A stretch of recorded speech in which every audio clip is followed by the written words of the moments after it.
വളരെ സൂക്ഷ്മമായ വിഷയങ്ങൾ തിരഞ്ഞെടുത്ത് ആ സൂക്ഷ്മമായ വിഷയങ്ങളെ വലിയ പ്രചാരണ വിഷയമാക്കി മാറ്റുന്നതിൽ വളരെ എന്താ പറയുക അസാമാന്യമായ പാഠവും ബി ജെ പി പുലർത്തുന്നത് 2014-ലും 2019-ലും നമുക്ക് കാണാൻ കഴിയും.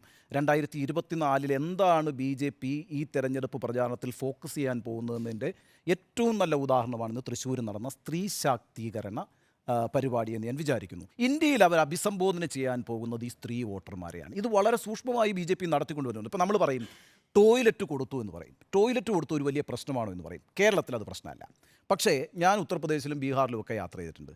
അവിടെ ഈ ശൗചാലയം എന്ന് പറയുന്ന ഒരു വലിയ പ്രതിസന്ധിയാണ്. എന്ന് മാത്രമല്ല 4:30 മണി 5 മണിക്ക് വെളുപ്പാങ്കാലത്ത് മുമ്പാണ് ഈ സ്ത്രീകൾ ടോയ്ലറ്റുകളിലേക്ക് പോവുക. നോക്കൂ, ഏറ്റവും കൂടുതൽ സ്ത്രീകൾ ആക്രമിക്കപ്പെടുന്ന സമയവും അതാണ്. ഇതാണ് ഞാൻ പറഞ്ഞ മൈക്രോ ഇഷ്യൂ എന്ന് പറയുന്നത്. ടോയ്ലറ്റ് കിട്ടുന്നു എന്ന് പറയുന്നത് അവരെ സംബന്ധിച്ചിടത്തോളം വലിയൊരു കാര്യമാണ്. വീട്ടിലിരുന്നു കൊണ്ട് പേഴ്സണൽ ട്രെയിനറുടെ സഹായത്തോടെ വാട്സ്ആപ്പ് വഴി ഇംഗ്ലീഷ് പഠിക്കാം. English cafe.